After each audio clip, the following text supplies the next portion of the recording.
Hello everyone and welcome to the first episode of Wosfl Weekly. We're brought to you by Pyramid Promotions, your number one source for all things Scottish football. I'm your host, Johnny Bailey, and I'm honoured and privileged to be joined by the Rossvale manager, Josh Gardner, on our very first episode. Josh, how are you, my friend? I am buzzing, mate, to be the first one on, but I've got a feeling that you and Paul don't want this to do well, and that's straight away. You're trying to get the viewers down, mess it up right away, so you don't need to do anything else on a Sunday. Well, listen, the way I would look at it is you're the first one on, so we can either set a really, really high standard for everybody else to live up to, or things can only get better. Do you know what I mean? So definitely be the latter, mate. It'll be the latter. I don't doubt that. I spoke to you yesterday, and you didn't sound in the best place after yesterday's results. So hopefully you're feeling a bit better today. I was looking for the nearest bridge yesterday, man. Well, I'm glad you made it. I'm glad you made it home safe and made it onto the episode today. Right, so we'll get stuck into the weekend's games. We'll touch on the cup games first, and then we'll get rattled through the league action. Loads of big league fixtures at the weekend, promotion implications, relegation, title challenges, all that kind of stuff. So, but we'll touch on the cups first. So we've got the Cup Winners' Shield. Josh, have you got any idea how you qualify for the Cup Winners' Shield? Because honestly, I've not got a clue, mate. Don't even know what it is. I'm assuming that it's something. Well, St Cadoc's, they won the Strathclyde Demolition Cup last year, didn't they?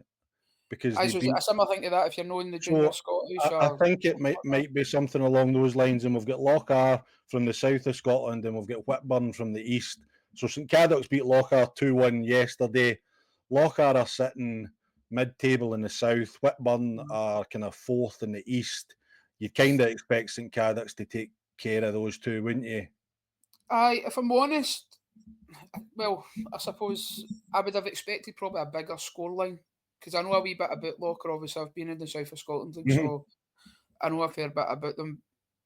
If you had to ask me that a couple of weeks ago, I would have expected a bigger scoreline, but I think for Fez and the guys yesterday, they would have just been looking for a win again, because they've had a tough run of results, so I think they would have just been looking for any sort of win, regardless, and they've managed to get that. But what I will say is Lochar do have a lot of good players, and they do seem to have strengthened since Chris Jardine came in. Now, he came in from Dalbeattie in the Lowland League when I first went back in, when I was down in the south. He was just coming into that team towards midway through that season, and they had a right pick up towards the end of that season as well.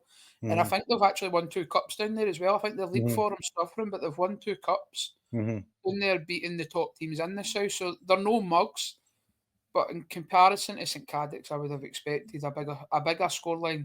But good that they got the win, and I've no idea what happens next in the Cup Winners' Shield, and listen, to win it.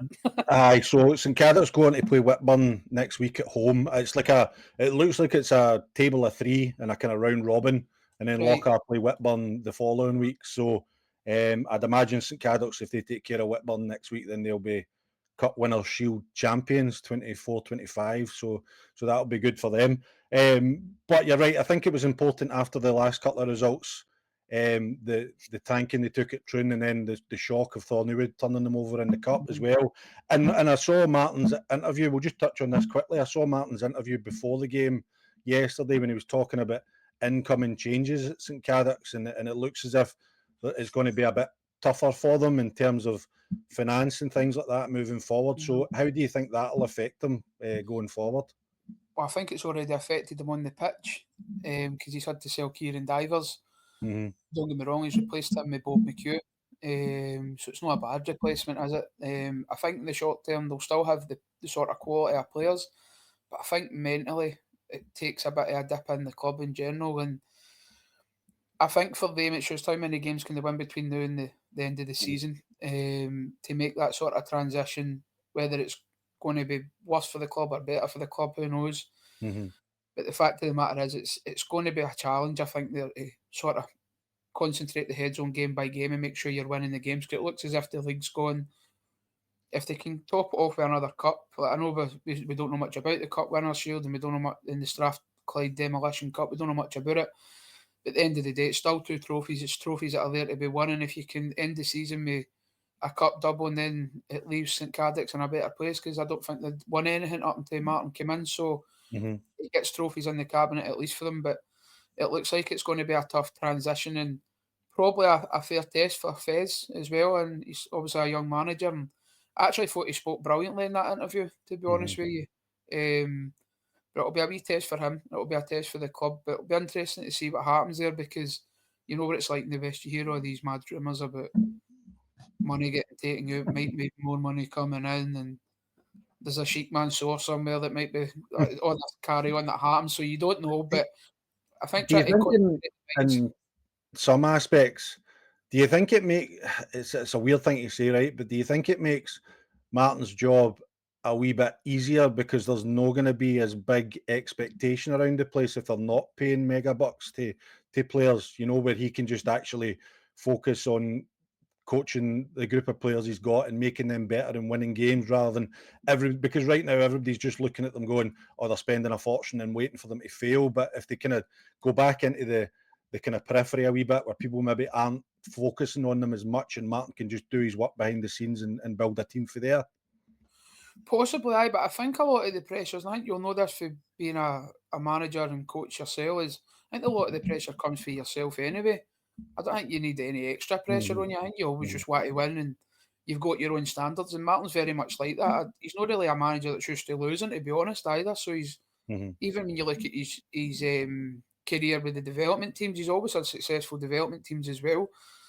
So I think that's going to be a tough one for Martin to sort of stomach that he maybe that's why he came to St Cadoc's. Maybe he's seen that Mhm. ambition and the Mhm. sort of opportunity to climb the ladder with a team, a brand new team that he can put his stamp on. And he might be disheartened by the fact that that's all of a sudden not going to be the case. He's not going to Yeah. have it all his own way, and it's going to be tough for him. But I think that now he'll be doing what all managers hate. He's probably having to answer a lot of questions about off the park rather than on the park, Yeah. and it'll be probably annoying him that he's not getting to coach as much as he probably want to coach. He's probably having to deal with everything else apart from coaching.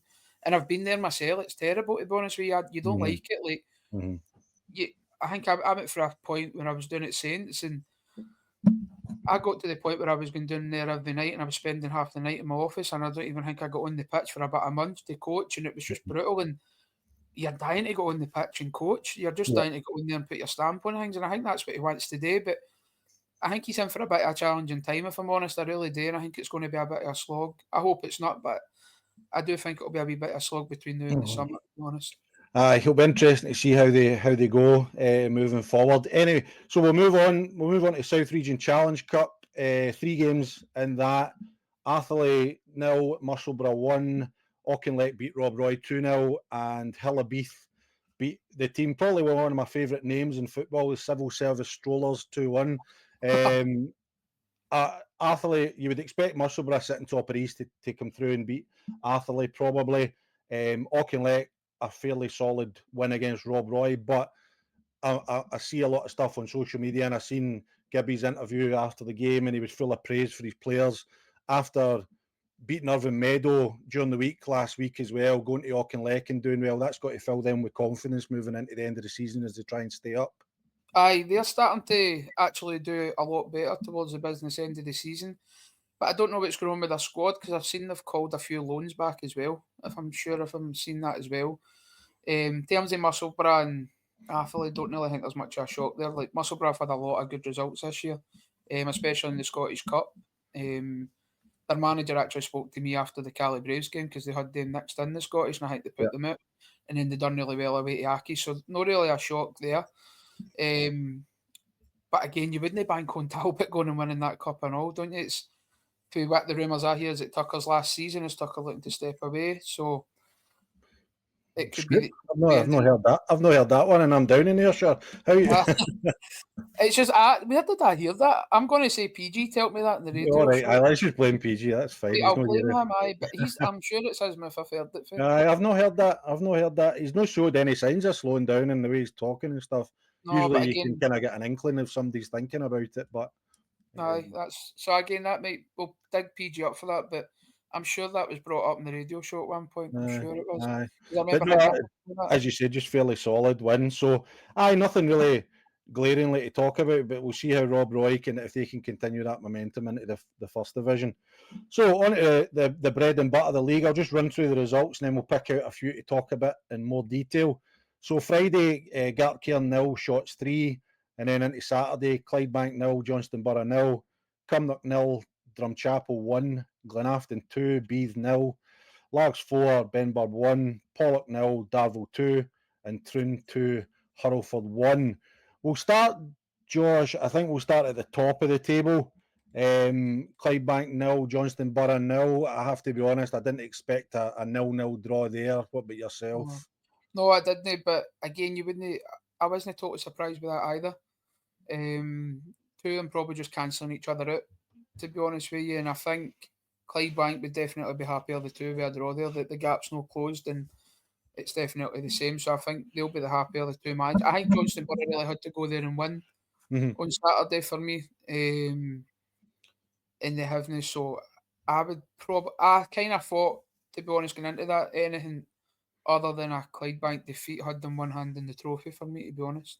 Aye, we spoke about that on the radio on Saturday. We were saying that it's probably Johnstonborough's last chance. If they wanted to make a challenge, they had to go and win. It was interesting. We had Gordon on the show yesterday, and he said what you said, really, that the kind of shape they kind of cancelled each other out over the course of the game.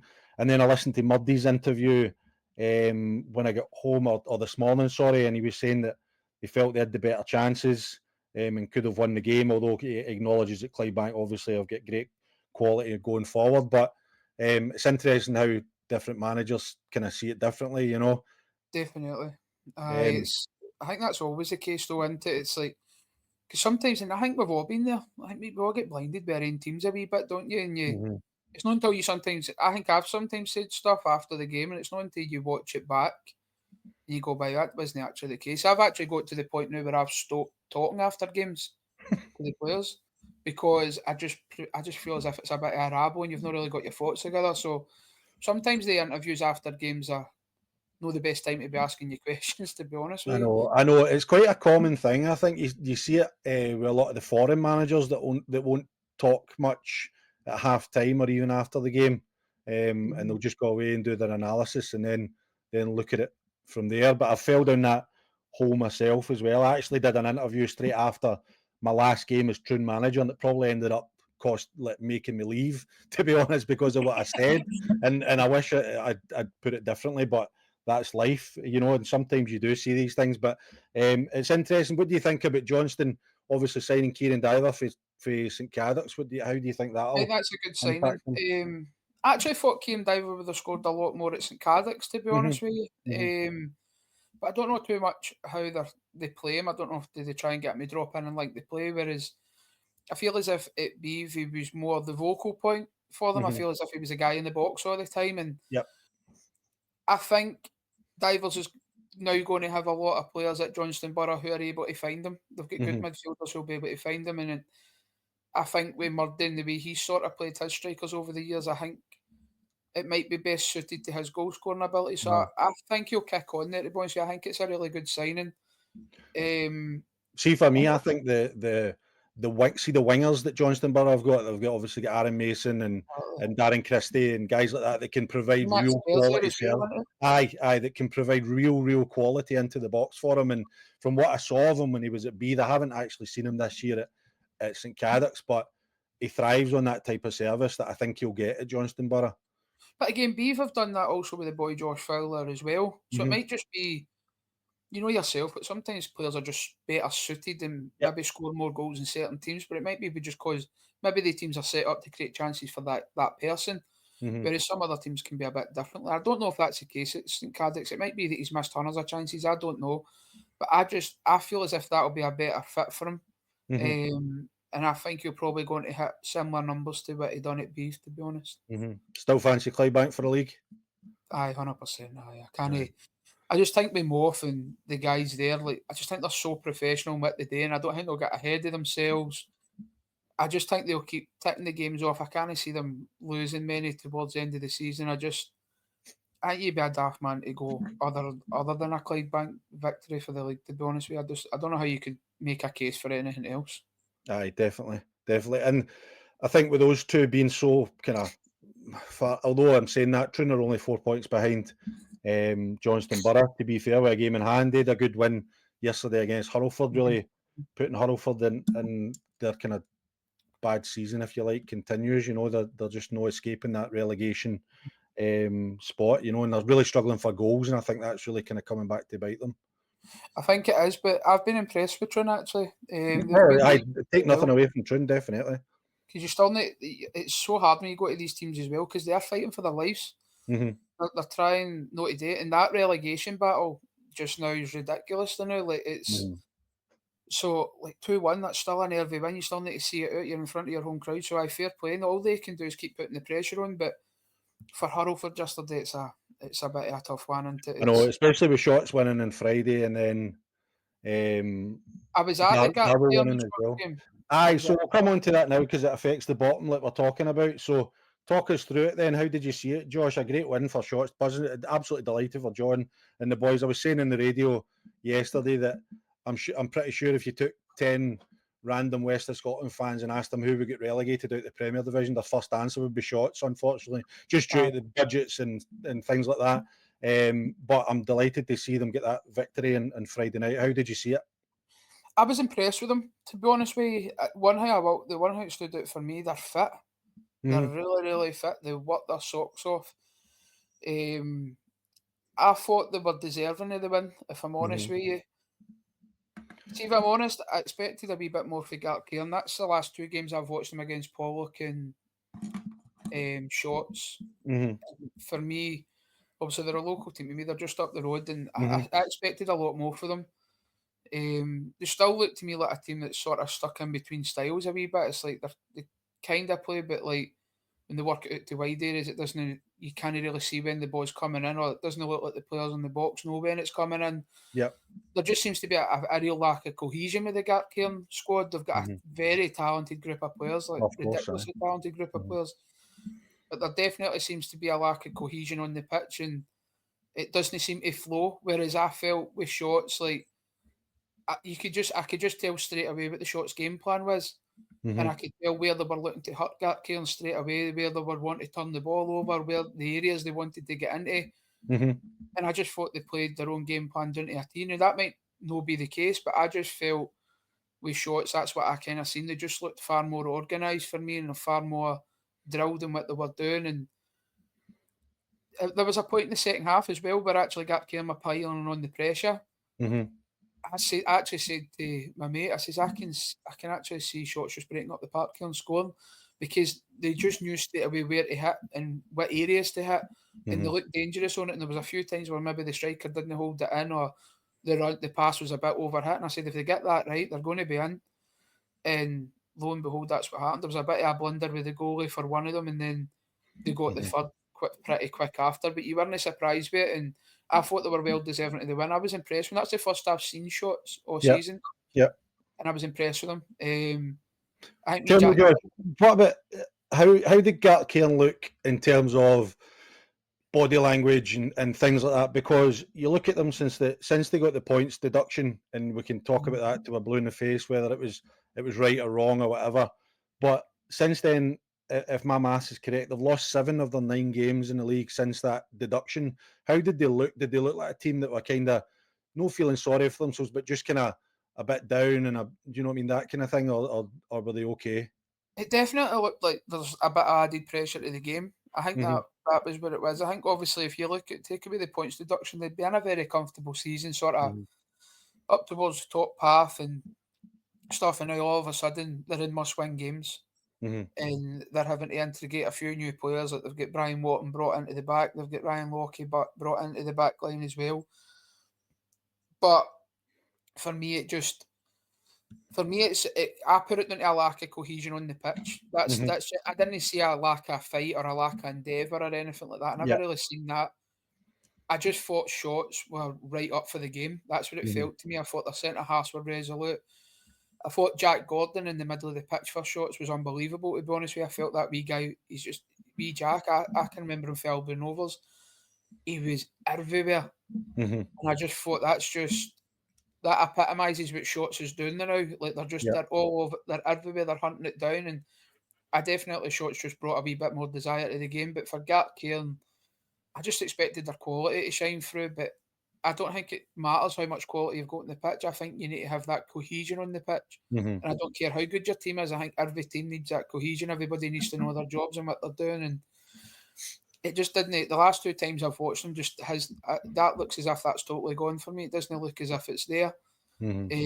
And when you look at it, you could probably say man for man all over the pitch. They've got better players as well, but that's why we love football. It doesn't always mean that because you've got the best players, you're going to get the results Aye. that you need.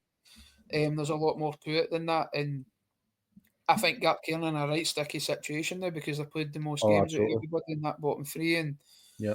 you're going to need to dig in. It's time to roll the sleeves up. You've got 2 options. You can either have a pity me attitude, or you can just roll the sleeves up and go on with it. And I know, and they play Clydebank on Tuesday night at Clydebank as well, so that's not going to be an easy game for them. no, midweek game as well. Do you know what I I mean? know. Like the confidence isn't going to be great. They're not going to be buzzing to go to that. So it's a tough game. It is Aye. a tough game for them. No, definitely. Another team that's flirting with the relegation battle is Benburb. That's them three defeats in the spin now for Benburb. Beat comprehensively on Saturday 4-1 off Largs. Largs again another team that had a points deduction, but have picked up a wee bit since having a wee sticky spell after that. But Benburb are they need to get back on track if they're going to stay in the league, don't they? Aye, definitely. See on Lags as well, but I watched Lags shortly after that against Pollock midweek because Hmm. my best mate plays with Pollock, and I was really impressed with Lags that night. I Hmm. thought they were extremely hard working.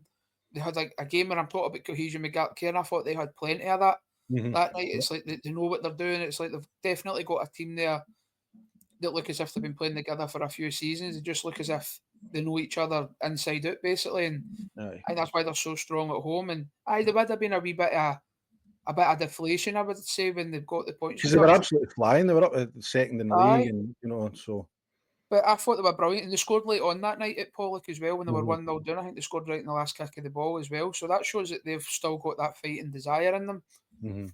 For me, Benburb, I think it's going to be tough for them. I actually seen against Clydebank that their assistant manager, Davy Winters, had to play as well. So I don't know Right. if they've got a lot of injuries happening there as well. So I don't know if that's a case and they're trying to get new bodies in. And it's, you know yourself, it's if you're strapped for cash as well, it's really, really hard to get players in at this time of year Mhm. because you're effectively going for free agents if you're not paying a transfer fee.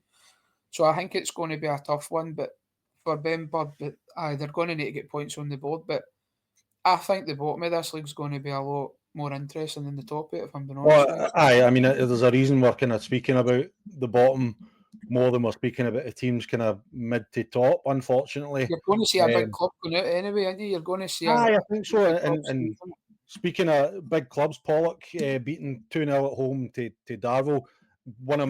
Probably one of my results of the day in terms of Michael's team going to Pollock and coming away with a really, really important victory in their Mhm. quest to stay up again with the points deduction that they've had as well. I think with Darvel, see with Shots winning on this Friday, Yeah. I think that put a lot of pressure on Darvel as well. If they win, they know they can pull themselves right back into the mix. So I think that game it would have been a must win anyway. But I think if you want a better phrase, it was a must win. You know what I mean? But As a 9 pointer, not a 6 pointer. basically, But I thought I know Pollock were without my mate Jamie Bain, and they've got a really young squad there. So I wasn't surprised to see it because Darvel have actually picked up, albeit in cup games a lot of the time. It's Mhm. probably a mixed annoyance that a lot of the wins have came in the cup and not in the league. Aye, they've just not But been able to that translate the cup form into the league form, haven't they? Not because they were doing aye, really well in the cups, but they were still losing games or drawing games in the league. But they seem to have picked that up now in the last couple of weeks, but which is that's good. a double header against Pollock. They've now got because they've Hmm. now got Pollock at home now in the next Hmm. game. So again, that makes it interesting because I always find day games interesting. Remember, it happened to me in the south. We had to play the same team 3 times in Hmm. a week or something. It was ridiculous because we had them in a cup, then had them home and away in a league. And it Aye. gets to the point we know each other's teams inside out, and you've got managers thinking like, I need to try something completely different here to throw him off, and that's where you see crazy results. And we looked at the aggregate score after we'd done the games, and it was like 6 each or something. It was ridiculous because you come to the third game, you go, what are we doing now? And So I think that'll be an interesting one next week between they two. But if Darvel can go and repeat that result again at home, then that could be. And if Gartcairn don't pick it up on Tuesday, that could get them off the foot of the table, and that's a big psychology lift for them as well. Absolutely. Definitely. And what do you think about Cumnock? Do you think Cumnock get dragged into that? They're currently sitting in 11th. They're 4 points above the relegation zone. They've played a game more than Shotts and Darvel, but they've got one game in hand over Hurlford. Do you think they're getting sucked into that? I think they need to be careful. If I'm honest with you, I think we need to be careful because I think, let's be honest, see up until 2 weeks ago, even with Gartcairn's 15-point deduction, I don't think any would have been really saying Gartcairn would have been getting dragged into it the way they are now. But when the midweek games come into it, it starts to change. It starts to change because all of a sudden you're playing 2 games in a week and there's 6-point swings happening and stuff like that. And you can what Cumnock need to be wary of is they don't want to get to the last game of the season or the second last game of the season and needing a win to stay up or needing something to happen. I think they'll be looking to steer. They need to look to try and steer themselves completely away from that. Similar to what Pollock are doing. To be honest, I know albeit Pollock have got there in points wise, but they've got a lot of games in hand. Pollock as well. You need to get yourself away from it as quick as possible because I've seen it with Albion Rovers when they went down from League 1 to League 2, and it can happen very, very quickly. The matter of 3 weeks with midweek games in there, before you know it, you're in the pile and you're fighting for survival on the last day of the season, and it's a mentality thing. And I've been in the changing rooms as well, where everybody's feeling sorry for themselves. It can be a hard place to be, and it's a hard place to get yourself out of. Plus, they've obviously got a lot of speculation about Swifty leaving at one point when there was all that carry on with him teaming up with Straney and stuff like that. So does that play a part? You don't know. You don't know. I know. I mean, Pollock. I think Pollock's inconsistency, but I think they managed to win enough games to keep their 4 points above Cumnock in the league. But I think it's interesting you were saying about Gartcairn maybe lacking a bit of cohesion. I watched Cumnock against Benburb in the Scottish Cup a few weeks ago, and that's what I felt about Cumnock was just the lack. I remember you saying that because I was on the radio with you that day. I felt they just lacked that wee bit of cohesion in their squad and stuff. And again, they've got a really talented squad like Gartcairn, some really, really talented players, and obviously a talented manager and a talented coach in Southie. So it'll be interesting to see because they're knowing the best of runs and see if they can get sucked into it. Anyway, the final result we'll just touch on quickly. Glenn's beaten Beath 2-0. Paul Payton's done an unbelievable job in there from where they were when he took over the gig, and I know he had a couple of difficult results to begin with. And I remember he was quite strong in his comments in the media down here about the quality of the team and needing to get bodies in, and he's went and done that, and he's turned it around. Who's he brought in at Glenafton? So they've brought in Chris Erskine's come in, which I think is going to inject a big bit of quality to you straight away. And he's now got them. They're now sitting in 6th in the league, which is incredible, an incredible turnaround from where they were. So great job for a new manager on his first job. It's a fantastic job. It's a hard job for him to take that as well. I mean, that shows a wee bit about Paul there too, doesn't it? Because there could have been easier jobs out there that he could have took as his first job, to be honest with you, especially with the way it was going for Glenafton at the time that he came in. But no, he's come in there and got a right good bounce on it. It'll be interesting to see now if he gets back and can he push on, because I think there's clearly safety now. I think it'll be more about can he build for next season for Paul. It'll be interesting to see what happens there because they're a big club Glenafton as well. They're a huge club in there and get a good form. But I've watched a few of their highlights and they've shown a lot of dig as well and coming back late in games as well. So they've also got that wee bit of fight for each other. I know, and they seem to bounce back when they lose a game. I think they lost a couple in a row recently, but they always seem to bounce back. They don't kind of get stuck in a rut like some teams can do. So I agree, mate. I agree. To the manager as well. So we'll move on to the first division. We'll just run through the results. Irvine Meadows 6, Ashfield 1, Cowannon 3, Blantyre 2, Maybole 0, Vale of Clyde 4, Petershill 0, Rutherglen 2, St Roch's 3, Renfrew 5, and Thornywood 4, Ardrossan 0. This league absolutely mental, Josh, in terms of the teams at the top. I think you're looking the top 7 separated by 8 points, but there's various kind of games in hand and all that kind of thing around there. I would say anyone from the top 8 could probably go up. We'll start with the team on top co-winning, you would expect them to take care of business at home to Blantyre, wouldn't you? I would maybe have expected it to be a bit closer, but I think Blantyre, it's almost as if the shackles have come off since they got that big points deduction, and they've just kind of relaxed and picked up some good results. But you would expect co-winning to take care of them at home, wouldn't you? Definitely, and listen, I think Kev and Saunders have done unbelievable doing it, Mm-hmm. co-winning, to be honest with you. I remember when they first went in and we played them in a friendly and I was really impressed with them. They were brilliant. Really exciting team. Loved the way they played. Actually love that whole setup at co-winning as well. Love their pitch and stuff. I love the way it's all set up. And The only thing I don't like is the walk for the changing rooms to the pitch. the pitch is brilliant. Well, the pitch was brilliant that Especially night. when you've got to go uphill at half time. That doesn't do you any favours if you're an old With a guy like dodgy me. calf, it doesn't help you. But no, I think they've done well. I think Cave's done excellent there. I actually think Kilwinning will go on to win the league, actually, to Do be you? honest with you. I do. I don't know why. I just think they've. Just when I was there, I just felt like they all fought for each other. I felt like they had a really good. That word that seems to be the word of the night, but I felt they had a really good cohesion. Mm-hmm. And that night, there was a wee. They just looked really in sync with each other. And I just think they've got a lot of momentum behind them. And I don't know how the scoring went in that game at the weekend. I don't know. Did they have to I'm score not a sure. last winner? I'm not sure, Josh. Sorry. But see, even winning the ones in front of your fans and there's a bit of a buzz about it, Aye, sometimes that it can because you've no God given right to just go out there and absolutely scud a team because of they're course. bottom of the league. You've not got Mhm. that. If anything, the games can actually be harder because sometimes the onus is on you to go into the Yeah. games and bring the intensity and bring the energy to it.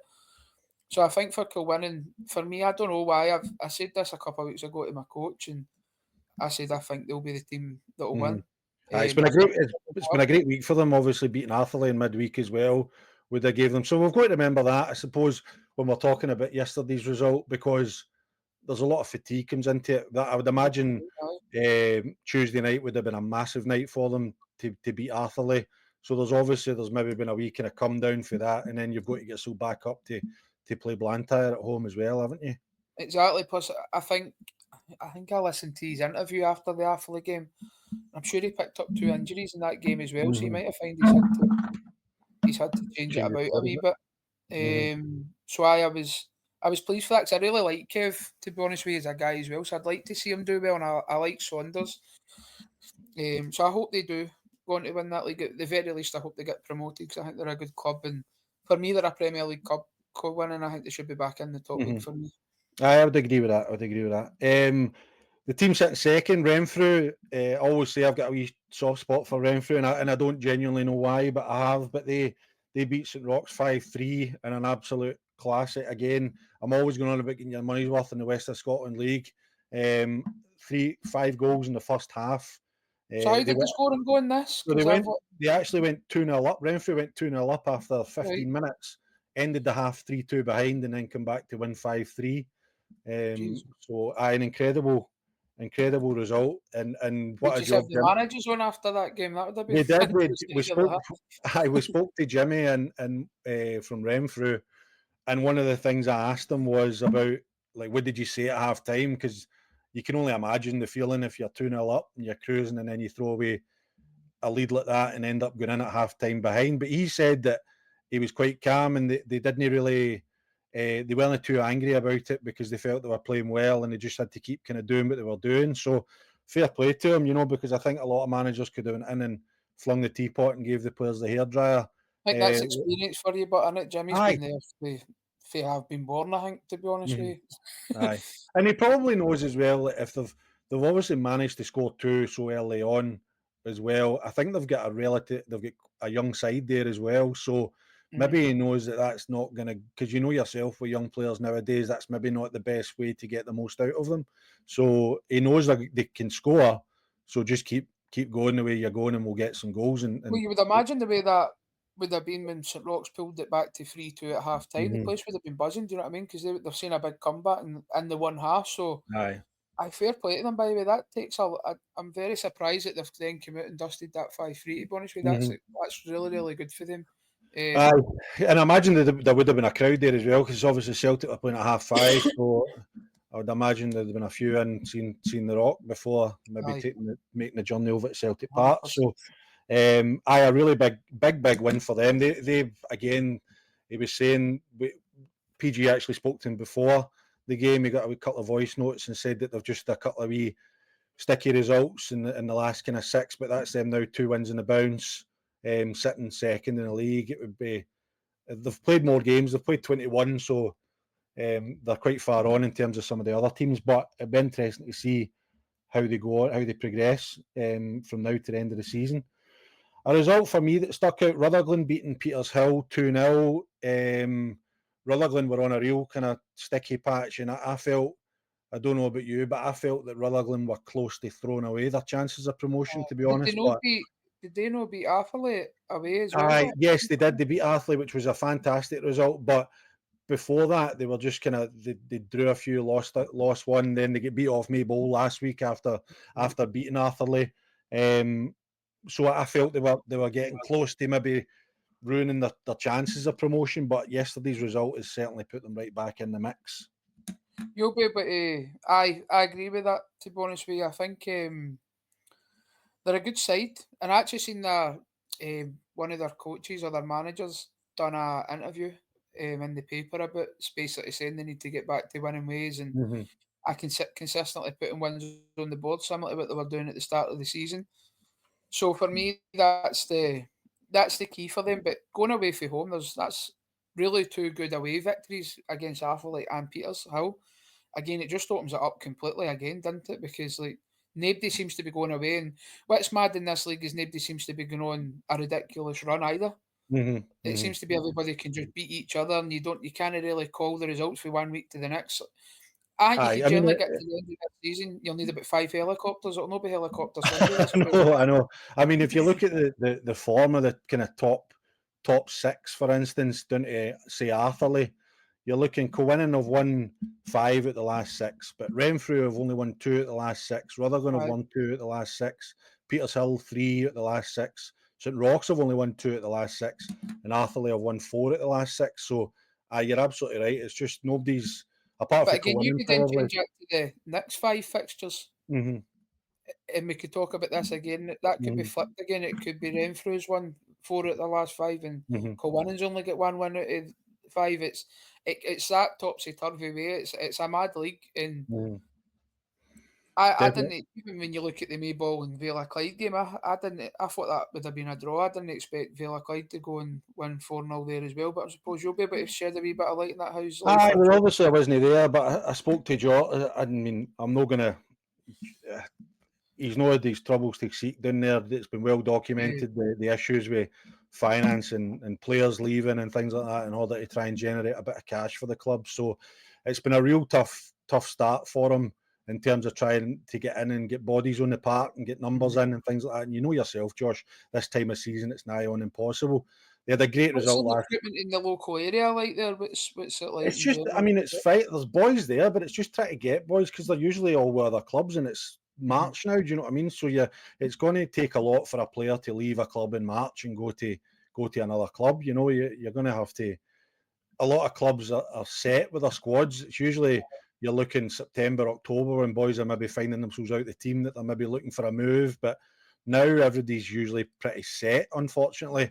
You know, so he's just been scrambling about trying to get bodies in, but I think it'd take nothing away from Villa Clyde yesterday. I think they were well worth their victory. And I watched them against Coinnan when they won 1-0 a couple of weeks ago, and I was impressed with them. I've always been impressed with them, even when they were in the 3rd division with us when we were at Lugar, and then getting promoted last year again. I think John's done a fantastic job down there, and victories like yesterday that now moves them above Maybole, and that will stand them in good stead for them trying to stay in the league. They've got a great squad, to be honest with you. Mm-hmm. Villa Clyde, I know a few boys in there. They've got a really good squad, but I see on George, but next season could be the one for them. He stay in the league and then he could go and build because he'll have a bigger pool to pick for at the end of the season when everybody's free again, and he'll have boys that he can bring in. Especially he had a lot of good players at Lugar that he probably gets his eye on to come over across as well. So, it's the only thing in that league. We'll cut that bit out so the Liga committee don't see it.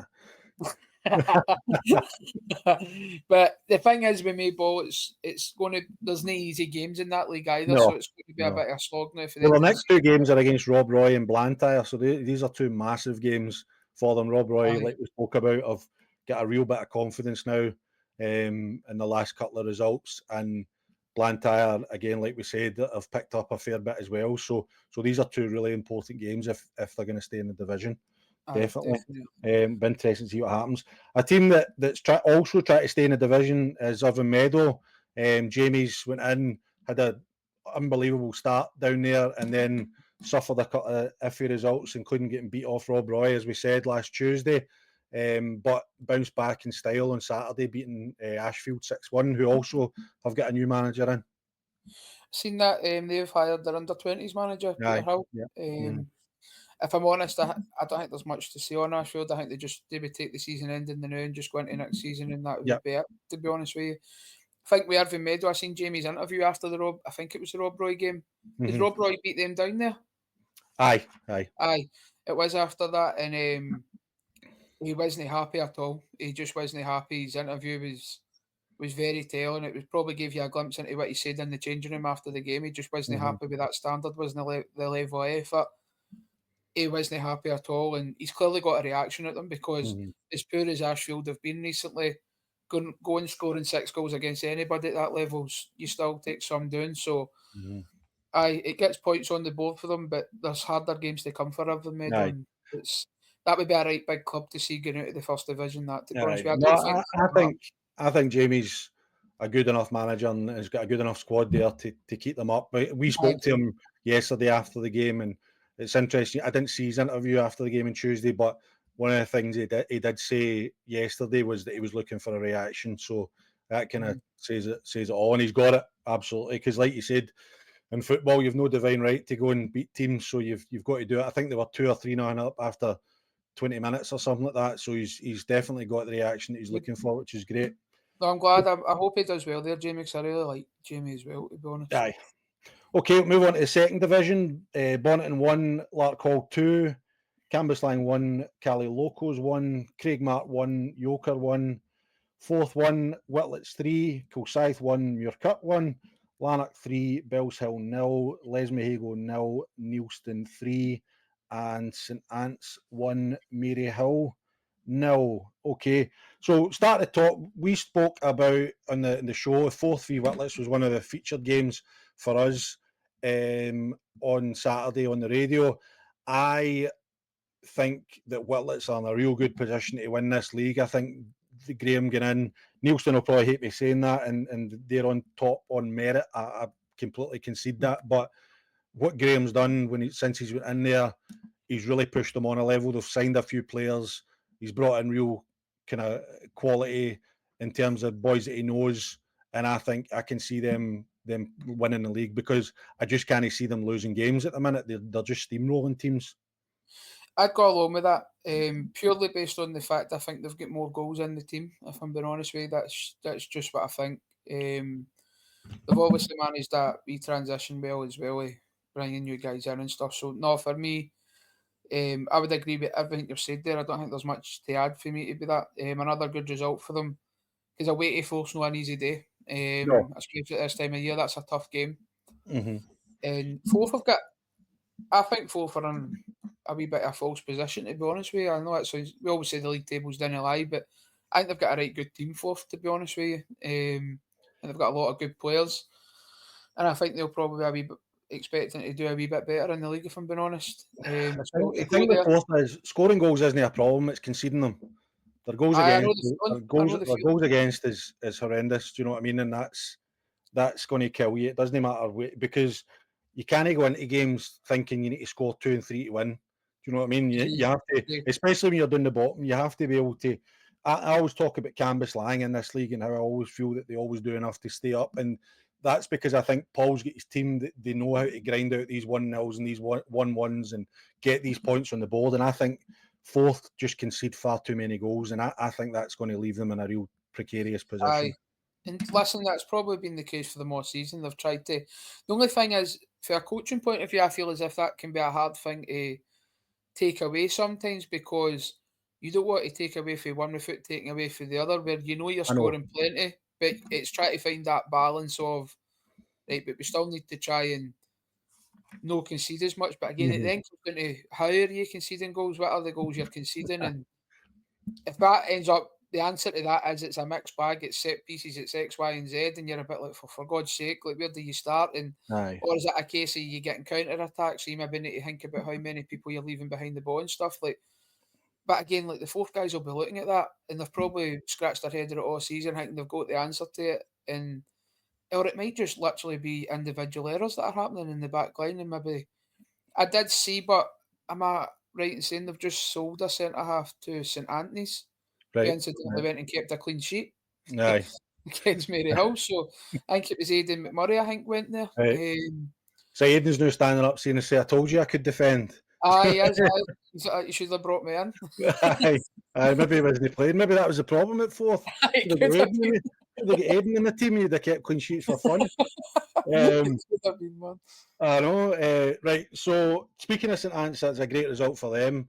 Aye. They put the pressure on Neilston, beat Les Mahago, which puts Les Mahago in the mire as such, and St Anne's winning moves them to within a point. Now I know Les Mahago have got a couple of games in hand, but it's a great result for St Anne's. Their new manager going in there as well from Benburb 20s or no, Aye, aye, Benburb 20s. Benburb 20s. And it's a great result for them. It's great to see I just love seeing new managers getting their first victory because I know how much it means to them, and especially when you're at a team bottom end of the table, it's great to see, isn't it?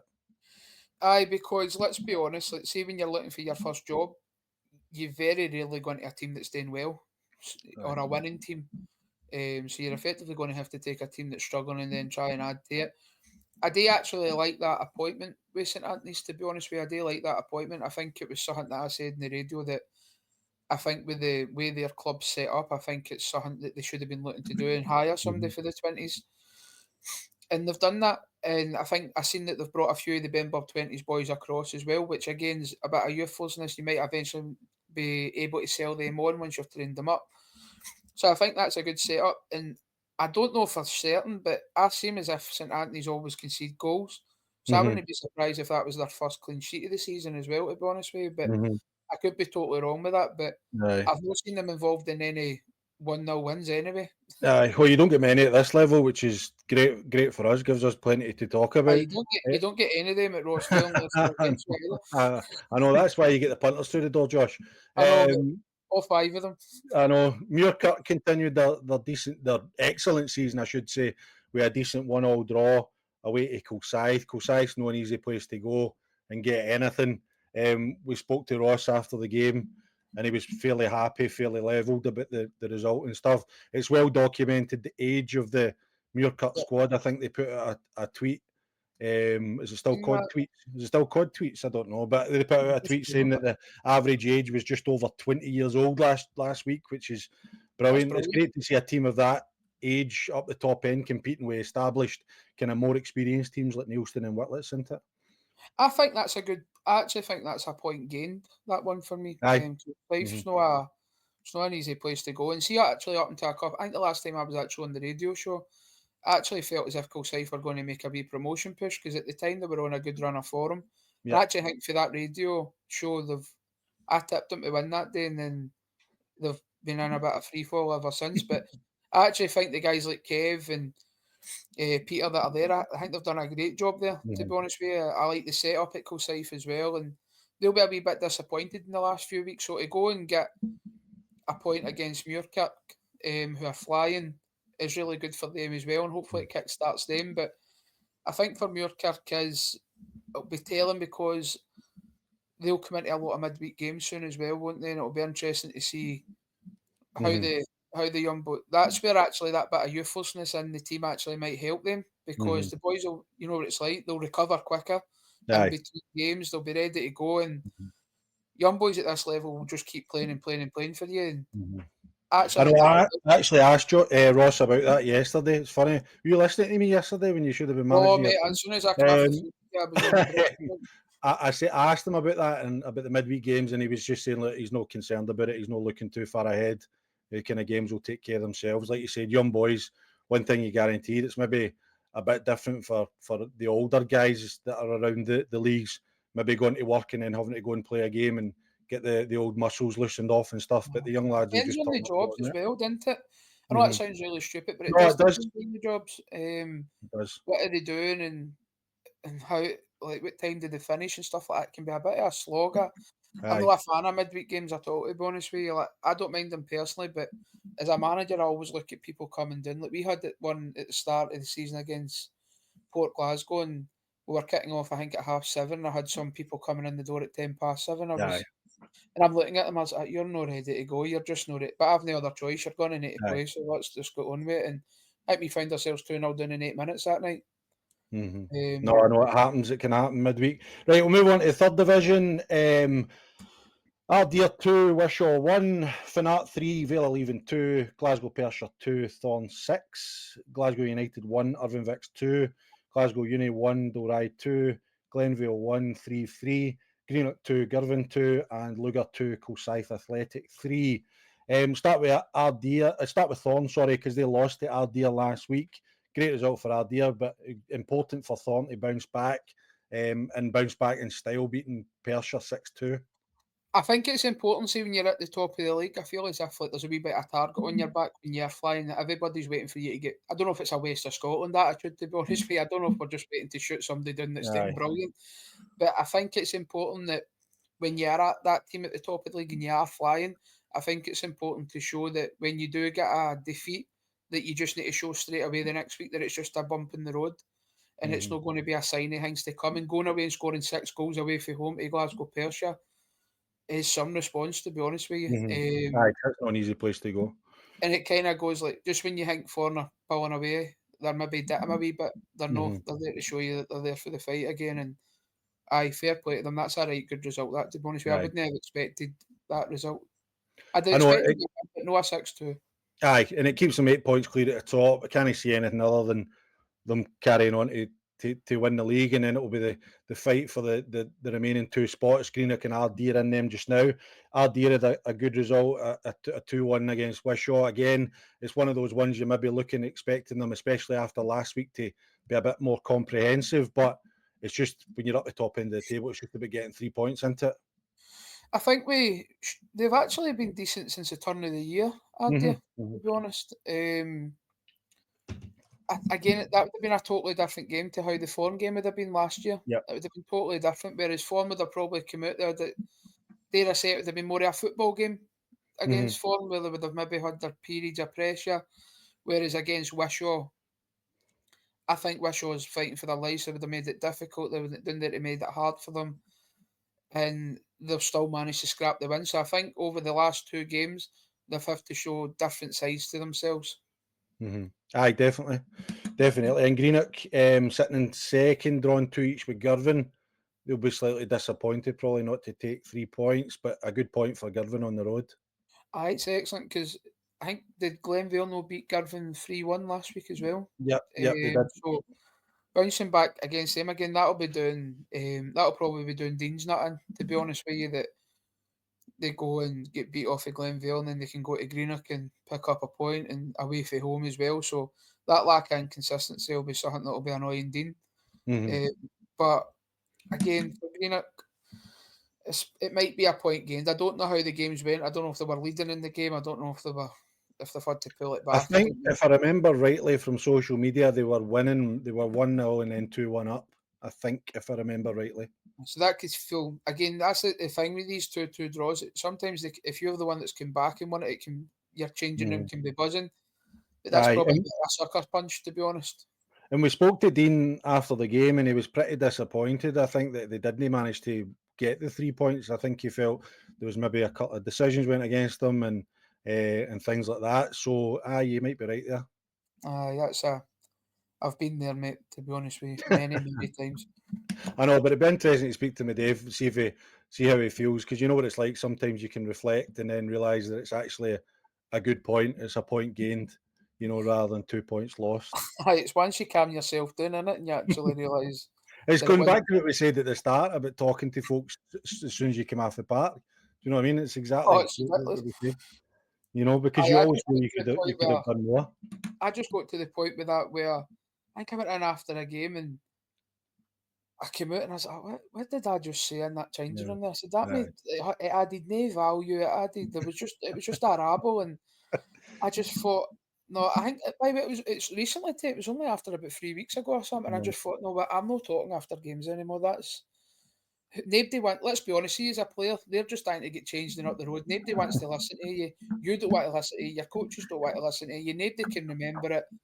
It's if you had to go and say to them on Tuesday, what did the manager say after the game? I bet you nobody can tell you what they said. Aye, I know. So it's pointless. I don't see any value in it, so I just stopped doing it until you phoned me on my way home. Aye. 3 were on a bit of a charge. That's them now up to 4th in the league. A good victory yesterday against Glenvale. They've got 4 games in hand over Arddeer and Thorn, 3 in hand over Greenock.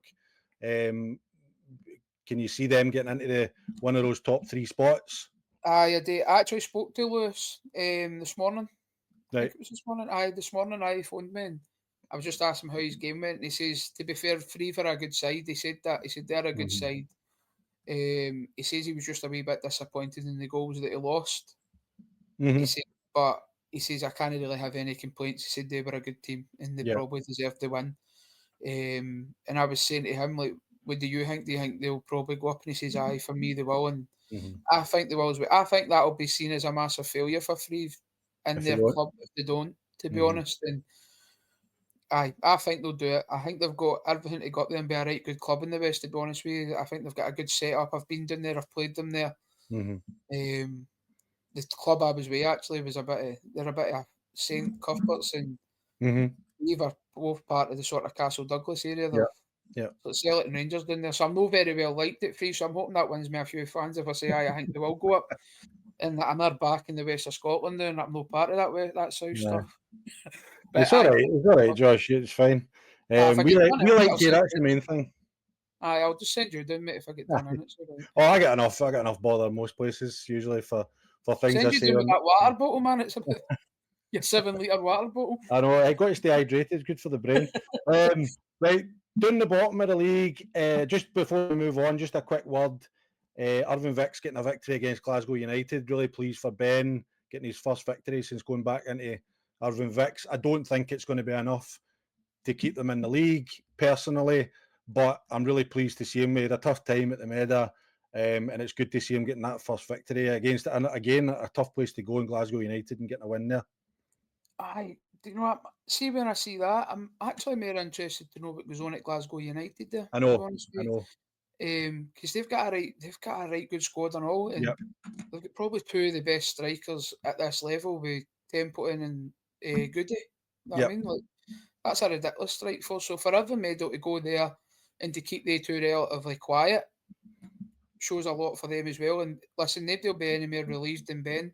I listened to a few of his interviews after games, and I think he felt the general consensus I got from him is he was feeling as if it was getting better, but not necessarily getting the results in the pitch.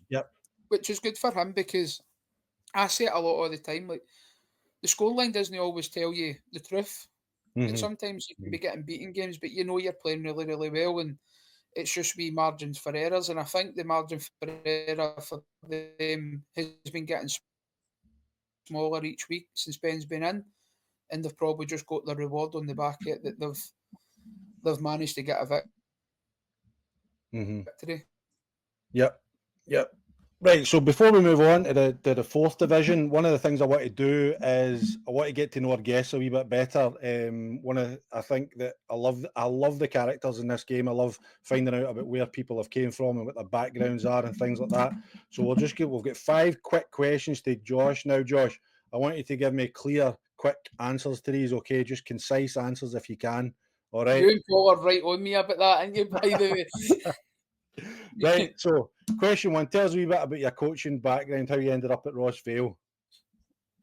So I actually I never had any intention of getting into coaching. I went into it pretty young. And when I got into it, it was way Gap Cairn 7. It was actually Gap Cairn 19s. It was my father-in-law got me into coaching. It was like halfway through that season. And I went up and watched them training, and then I think I took a session the following night. Then I went to watch the game, and something that I had taught somebody had come off in a game, and I got a wee buzz for it. And then before you know it, I stayed there. Then when I got to the end of that, the guys asked me if I wanted to take the Gap Cairn under 17s. So I decided to take them.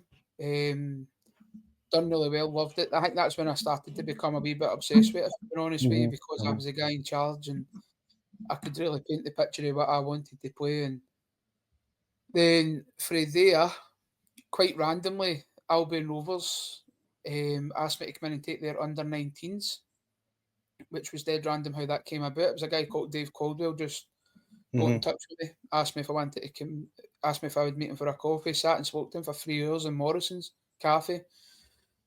Signed for Albion Rovers, left Gap Cairns, so I was only there for about a year. Went to Albion Rovers, and then before you know it, I was helping the SPFL development team, Yep. and then I was doing a wee bits and bobs for the first team as well. That was under Brian Kerr, who I still speak to the now. Like, I was known Brian Kerr Yep. for a lot of advice, and now that he's at St Mirren, I was trying to steal a few players off him, I know. And then I stayed at Albion Rovers for 2 years, going in between development teams and the reserve team with a few first team things here and there.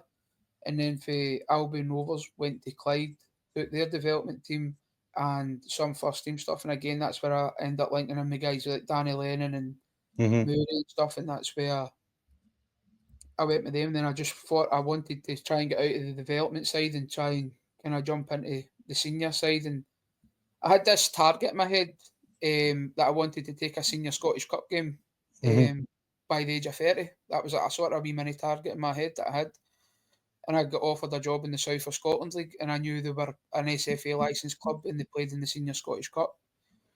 So I think I didn't think I took into comprehend the travel of that, to be honest with you. I think that's my target reached, I can go to that. And I went to the South of Scotland League. That's the most challenging job I've ever had, and I thought if I can make it, if I can even put a team in the park down here when I don't know anybody, Aye. and I thought I'll just go for it, and I did, and I learned a lot about myself. That's the most I think I've ever learned about myself in general, to be honest with you. It was short-lived due to the travel, and then I ended up at Rossvale. Rossvale had approached me before I went to Saints, but they were going through that whole name change thing. Yeah. And I had no idea. It was so confusing. I was like, I actually don't know what you're asking me to be the manager. It was like Rossvale Academy, and they were changing name again at the end of the season. Then they're going to be another team, but they don't know what their name's going to be. And I was like, this is an absolute rabble. I don't want to be a part of it. So I went down to Saints for a season. Then Rossvale contacted me towards the end of the season again and says, would you be interested? And I've been here for the last 2 years. But in between the COVID season, I helped out Royal Albert, EK Thistle, and I also had before I went to, after I left Clyde, because of COVID, I kind of was out of work for a wee bit, and I ended up helping my local amateur team called AS Airdrie. They were a brilliant club and a lot of good players on that level, and that kind of opened my eyes to the amateur level and how good the players can be in there as well, and that's some of the reasons why they're there. And we done really well there, got to a major cup final, which we lost. I think we lost it 3-2 in the end, and we got their highest league finish in a decade as well. And that actually was good for me, that, because that gave me the first full season, week in, week out, of coaching adults. So the AS Airdrie one was probably the one that gave me that first wee stepping stone into senior football, because I thought, like, I'm going to have to. I had coached adults before as part of first teams at Clyde and stuff, but nothing consistently, not every single week, and you're their manager type thing. It's a totally different ball game. So that's where that came from, and that's about the shortest answer as I can give you. To be honest. No, that's fine, mate. Listen, it's great to hear just the variation and where you've travelled and stuff. So, what's your day job? How do you balance that with football? So I work for Royal London. So dealing with like pensions, claims, all that jazz. And a lot that my work's great for that, because I'm Monday to Friday. I only do one office day a week, and I'm in the house the other days of the week. So it's ideal. It's ideal. Before it was that was all after COVID. It's now been working for the home. But before that, you just make it work. You know what it's like. You're running about like a madman half the time, trying to get to training in time. And but no, work wise and the way football fits in, I'm really lucky that way. If I'm honest with you, and I've got a very patient missus, I know, who understands that I'm a bit of a crackpot with that. I know. No, I know. So, what do you enjoy most about managing Rossvale? Maybe not after Saturday, but try your best. What do I enjoy most of it? Do you know? See what really got me really tuned into Rossvale is at the time. So we can't. Can we swear? Can we swear? Mm, No. try not to if you But can. a bag of rubbish. They were a bag of Aye, rubbish. If I'm being yeah, honest with you, right? They were, and I think everybody knows what I mean. Like it just wasn't very professional. yeah. If I'm being honest with you, it was very, very amateurish. And I thought when I came in, I was very particular about we had to do things right because we don't pay players. And the sort of environment that I wanted to build at Rossvale is that if anybody ever leaves Rossvale, the only bad thing they can ever say about it is that they didn't get a penny off us for wages. Yeah. But we done everything else. We tried to develop you as best as we could. We tried to give you the best training. We tried to give you good training kit, good training facilities, good training balls. Everything else had to be spot on. And at the time, Rossvale really bought into that. And it was just wee things like making sure that we've got a changing room before training. We've got a room for a physio. We've got a room for the boys to go and catch up in. Yeah. We meet at a proper time. All these it sounds like wee stupid things, but I think the wee daft things are all that make a proper club. And for me, I think it's built it into great habits because for me, all this stuff should be happening anyway, regardless Mhm. whether you've got a big budget or not. But I obviously I'm no daft to know that if you've got the big budgets there, then some of these wee things can be let slide away. And I think for me, it's got me and my coaching staff into good habits that this is what we need to do, and we try and spend a lot of time on developing the players. And it was that sort of blank canvas that I liked about Rossvale. That's Yeah. what sort of attracted me to it. And they obviously had the academy. The academy's huge. It's one of the biggest in Scotland. The Mhm. academy. And it was interesting to do that. I think that's something we need to get better at. I think we need to sort of bridge that closer to the first team and develop. I think we need to. We've got an under 20s team, but I think the structure needs to be better for there to the first team, and we need to try and work on getting that age group stronger. So they're on the right track, but that's where I like it. I do like that it's sort of blank canvas, and I'm hoping I can leave a wee bit of a legacy at Rossvale, and I can look back at it many years to come and go. I was part of the start of that, and I got it kick started. That's kind of where I want to be. Good, brilliant. If you had a magic wand, what one thing would you change about the WOSFL? See, for me, the 3 weeks Aye. have killed me, man. Absolutely killed me.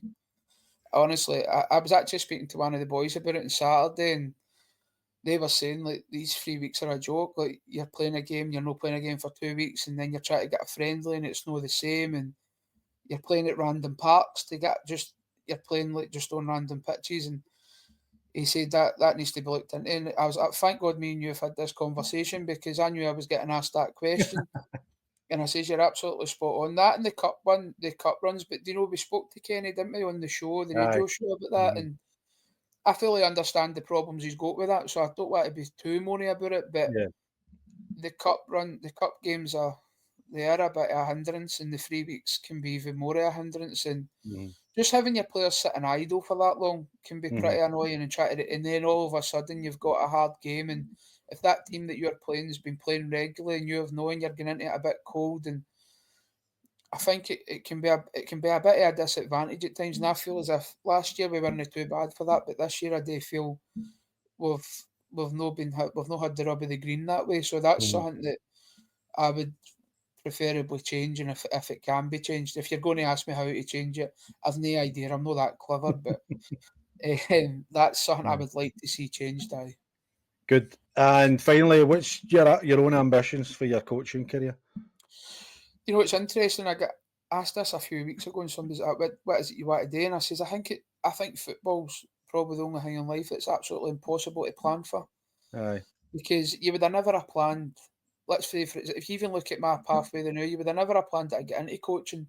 You would have never even have planned that I then ended up in the South of Scotland League. Like, that just wouldn't have happened. Like if you were Mhm. planning it, you don't end up in the South of Scotland League. It just doesn't happen. So for me, like I've only ever tried to short term wise. I've only ever tried to do the best I possibly can at the club that I've been there. I think it's well documented. I want to do it a certain way, Mhm. and I've always said if I need to play the same way as everybody else, then I just won't be a part of it. I'll just chuck Mhm. it and I'll go and talk crap on that radio every week with you and Paul, and that's what I'll do. Do you know what I mean? And so I'm very persistent on that, but I'm no hell bent on it either. I know that it needs to be adapted. I know that there's things that I need to get better at, but I think I just want to try and get better every year. I want to get better at my delivery, what I'm trying to do. I want to try and get better at putting my message across. I want to try and get better at player recruitment. I just want to try and get better everywhere I go. And whether that's I go in as a coach somewhere or an assistant manager or a manager, I just want to end that season looking at myself knowing that I've got better. But the longer term is I want to coach at the highest level I possibly can. And I don't think I've ever had that. But I just think it's quite impossible to plan to how to get there. I don't think there's a clear. I don't think if you had to speak to 5 different people in football, they'll all tell you 5 different paths, and none of them are a straight path up the way. They're all a bit wonky, you know. And I just think it's important. I think you just need to focus. I think for football, it's a cliche, but I think you just need to focus on the short term. For me, I think you just need to do the best you can at that present moment, and then see what happens. Because you probably know that through your own career, like. How can you plan for what's happened in your career or where you've done or where you've been? Because I bet you there's been hundreds of wee sliding doors moments in there. Like, how did I get to Albion Rovers? I didn't intentionally get to there. It was just because a guy, if I'm being honest with you, a guy actually heard me doing a team talk who was the guy was a director of football at Albion Rovers at the time, David Caldwell, and he heard me doing a team talk on a random Saturday morning with my team. And that's how it brought his attention to me. Aye. Now, if he's not at that game to watch whoever he's watching, and I'm not, and I think it was the one and only time where I'd done a team talk at this side of the pitch as well. It's all these wee mad things that happen that lead to that opportunity.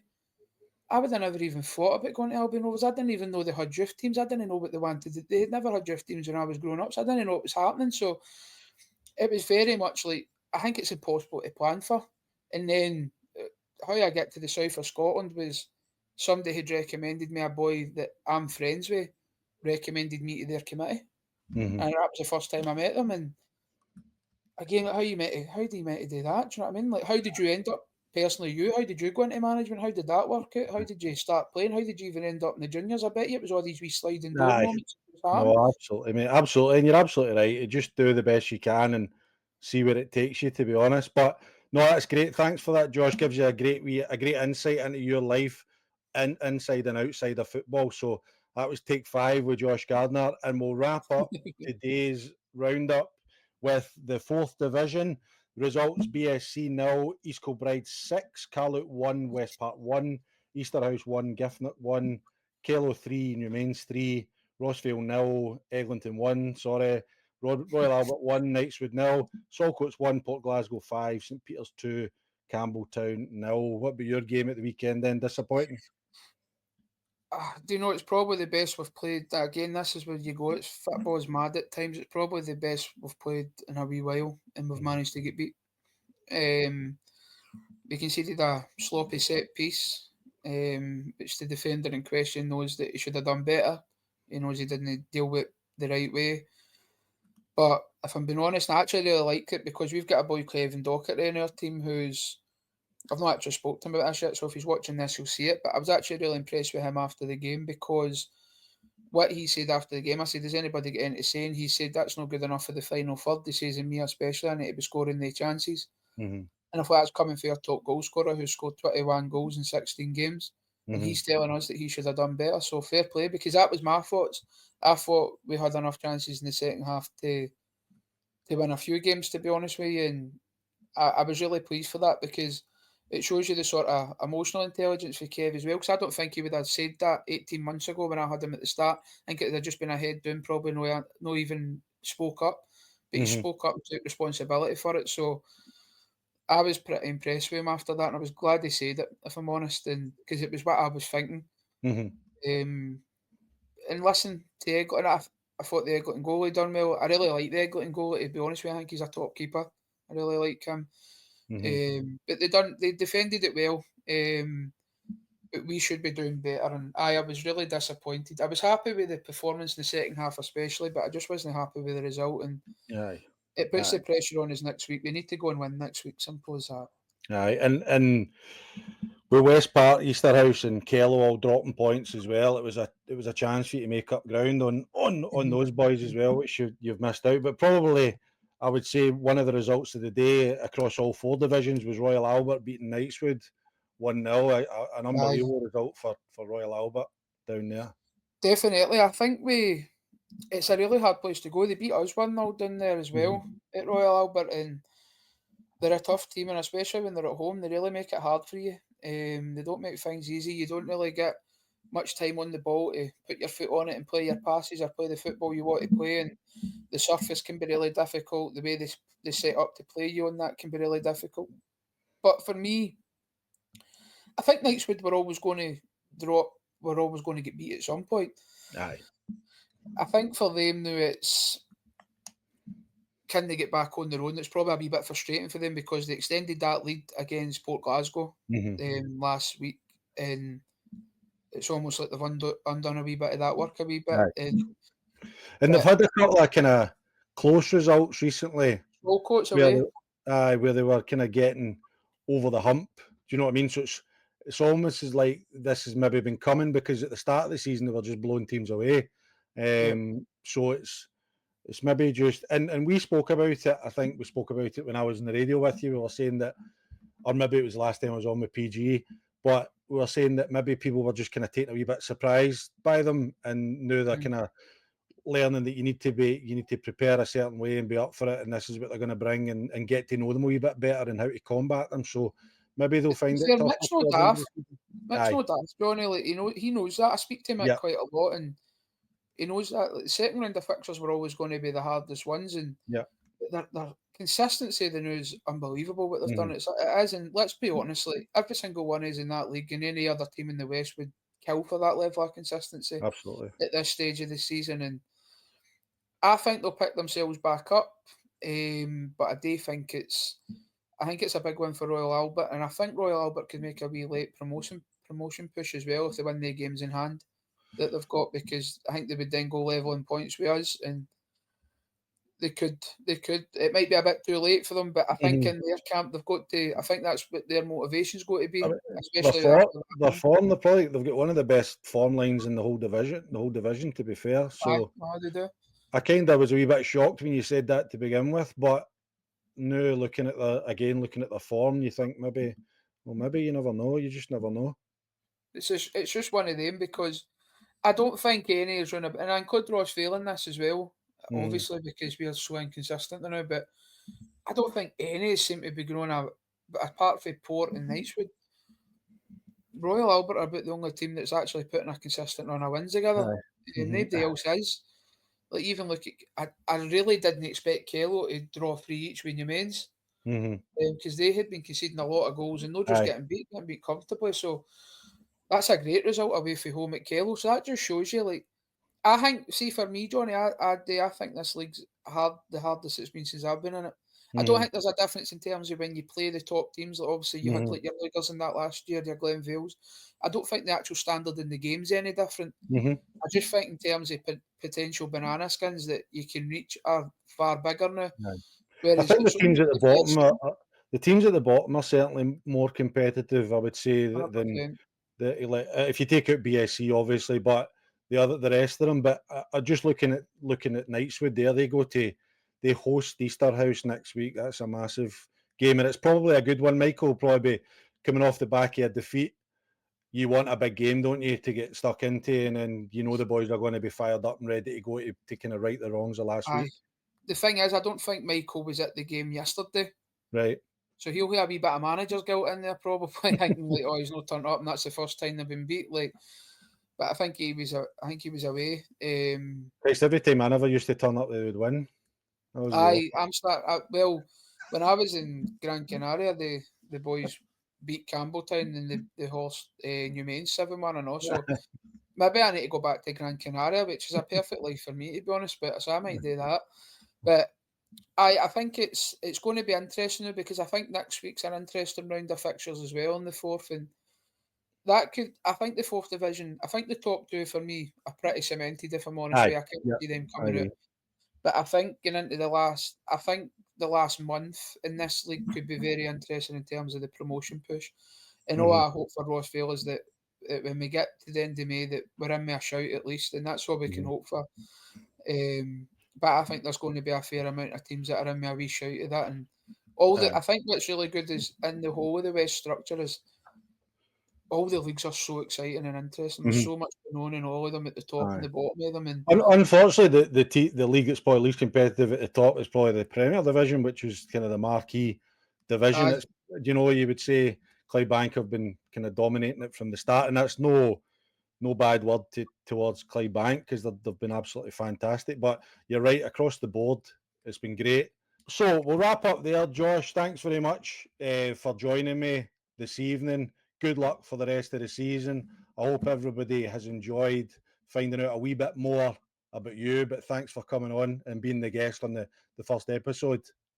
excellent, mate. I've enjoyed it, and I hope everybody gets really behind the podcast and what you guys are starting to do at Pyramid Promotions, because I think it's going to be great coverage, and no many people are covering the full lot, and you've got the radio show, and there's different guys involved. There's so much more to come out of the West, and it's good that you guys are promoting it the way it should be getting promoted, because it's a top league, and I hope everybody gets behind it, like, subscribes it, shares it, all that stuff that needs to happen to make it grow. And it's a good show to be on. And listen, I'm sure I'll nip your heads at some point again.